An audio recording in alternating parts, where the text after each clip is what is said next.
And the family that plays together stays together. Stay with us.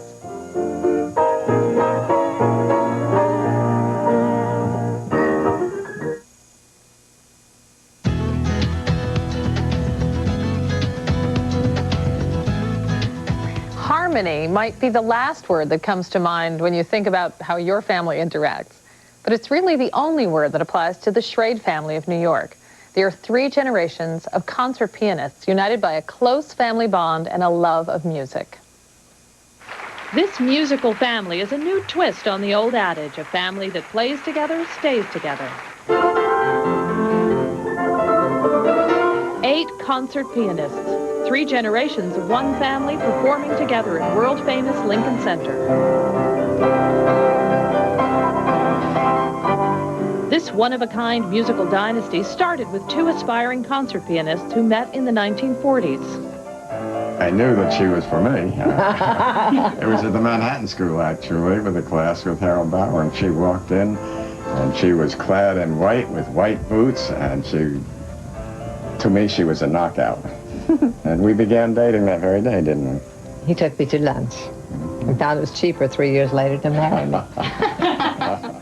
This marriage of love and piano playing eventually produced its own quintet of musical children. I wanted a little orchestra. So what we did was to assign violin study to 2 of the girls, and cello. Randy played cello, and the twins played the flute. So everyone had an instrument, and we thought we were on the way. But somehow, I guess hearing so much piano music, because we taught all day, and the only time we could practice was at night. And as the children were sleeping, they would hear the music. And I think piano just felt more comfortable to them. As the Schrade family grew, so did the number of pianos. For this family of 7, there were 6 pianos in a 4-room New York City apartment. With each new person coming along in the family, we needed another piano. And there was not much space, so we had a chair in front of each piano, and that's the only place where each one could sit, you know. That's what we're sitting on now. We're still sitting on the same benches.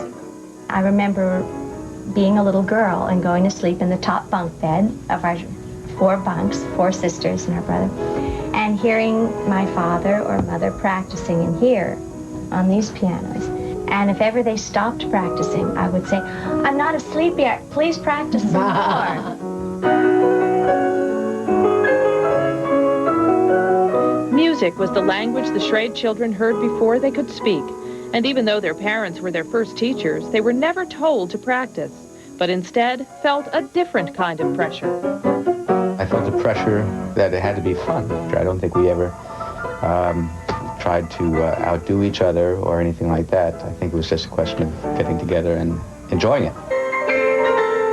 When this lyrical family first played at Lincoln Center in 1980, the New York Times called them scintillating, agile, and intensely musical.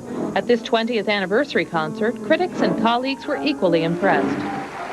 With standing ovations and tumultuous applause, it makes you wonder, are musical gifts purely genetic?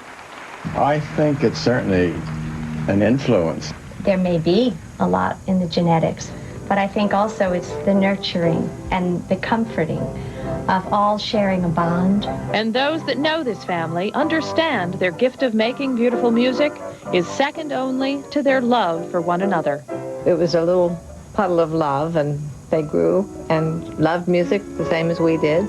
And we were so compatible, and it just all worked, and we helped each other. We grew with each other. The Schrades play together in a family festival every summer. It's called the Sevenars Festival, since 7 family members all have first names beginning with the letter R, which is something they have in common with our own Robert Rivers, right?